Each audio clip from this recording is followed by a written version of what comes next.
ಶ್ರೀ ಗುರುಭ್ಯೋ ನಮಃ. ಜೈ ಶ್ರೀ ಕೃಷ್ಣ. ಎಲ್ರಿಗೂ ನಮಸ್ಕಾರ. ಇವತ್ತು ಭಗವದ್ಗೀತೆಯ ಮೊದಲನೇ ಅಧ್ಯಾಯ ಅರ್ಜುನ ವಿಷಾದ ಯೋಗದ 37-38ನೇ ಶ್ಲೋಕವನ್ನು ಒಟ್ಟಿಗೆ ನೋಡ್ತಾ ಇದ್ದೀವಿ. 37ನೇ ಶ್ಲೋಕ ಬಂದು, ಯದ್ಯಪೇತೇನ ಪಶ್ಯಂತಿ ಲೋಭೋಪಹತ ಚೇತಸಃ ಕುಲಕ್ಷಯ ಕೃತಂ ದೋಷಂ ಮಿತ್ರದ್ರೋಹಿ ಚ ಪಾತಕಂ.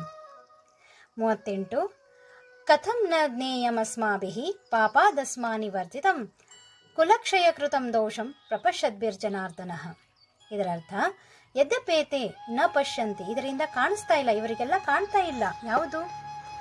ಲೋಭೋಪಹತ ಚೇತಸ ಅಂದರೆ ಈ ಹೃದಯದ ತುಂಬ, ಚೇತಸ ಅಂದರೆ ಹೃದಯದ ತುಂಬ ಲೋಭವನ್ನು, ದುರಾಸೆಯನ್ನು ತುಂಬಿಕೊಂಡಂತಹ ಇವರಿಗೆ ಕಾಣಿಸ್ತಾ ಇಲ್ಲ. ಯಾವುದು?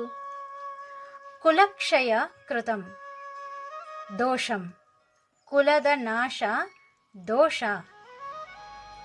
ಕುಲಕ್ಷಯ ಮಾಡುವುದು ಪಾಪದ ಕೆಲಸ, ಹಾಗೂ ಮಿತ್ರದ್ರೋಹದ ಕೆಲಸವೂ ಕೂಡ ಪಾಪದ ಕೆಲಸ ಅಂತ ಇವರಿಗೆ ಕಾಣಿಸ್ತಾ ಇಲ್ಲ. ಅದಕ್ಕಾಗಿ ಇವರೆಲ್ಲ ಯುದ್ಧಕ್ಕೆ ಬಂದು ಯುದ್ಧ ಸನ್ನದ್ಧರಾಗಿ ನಿಂತುಕೊಂಡು ಬಿಟ್ಟಿದ್ದಾರೆ.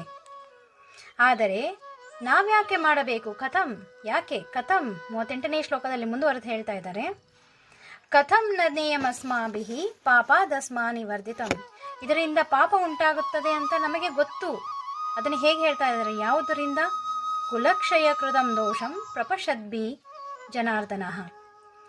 ಕುಲದ ನಾಶದಿಂದ ಪಾಪ ಉಂಟಾಗುತ್ತದೆ ಎಂದು ತಿಳಿದವರಾದ ನಾವು ಏಕೆ ಈ ಪಾಪ ಕೃತ್ಯವನ್ನು ಮಾಡಬೇಕು, ಈ ಯುದ್ಧವನ್ನು ಮಾಡಬೇಕು? ಹೇ ಜನಾರ್ದನ, ಹೇಳು ಜನಾರ್ದನ ಅಂತ ಕೇಳ್ತಾ ಇದ್ದಾನೆ ಅರ್ಜುನ ಶ್ರೀಕೃಷ್ಣ ಪರಮಾತ್ಮನಲ್ಲಿ. ಇವರು ತಮ್ಮ ಹೃದಯದ ತುಂಬ ದುರಾಸೆಯನ್ನು ತುಂಬಿಕೊಂಡಿದ್ದಕ್ಕಾಗಿ ಇವರಿಗೆ ಅದು ಯುದ್ಧ ಮಾಡೋದರಿಂದ ಕುಲ ನಾಶ ಆಗುತ್ತೆ ಅಂತ ಗೊತ್ತಿದ್ರೂ ಅದು ಪಾಪ ಅಂತ ಇವರಿಗೆ ಅನಿಸ್ತಾ ಇಲ್ಲ. ಆದರೆ ಯುದ್ಧ ನಡೆದರೆ, ಕುಲಕ್ಷಯವಾದರೆ ಅದರಿಂದ ನಮಗೆ ದೋಷ ಉಂಟಾಗುತ್ತದೆ, ಅದರಿಂದ ನಮಗೆ ಪಾಪ ಸುತ್ತಿಕೊಳ್ಳುತ್ತದೆ ಅಂತ ಗೊತ್ತಿರುವ ನಾವು ಈ ಪಾಪ ಕೃತ್ಯವನ್ನೇಕೆ ಮಾಡಬೇಕು? ಹೇಳು ಜನಾರ್ದನ ಅಂತ ಅರ್ಜುನನು ಶ್ರೀಕೃಷ್ಣ ಪರಮಾತ್ಮನಲ್ಲಿ ಕೇಳ್ತಾ ಇದ್ದಾನೆ.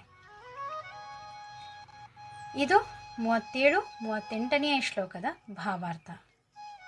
ಧನ್ಯವಾದಗಳು. ಜೈ ಶ್ರೀಕೃಷ್ಣ.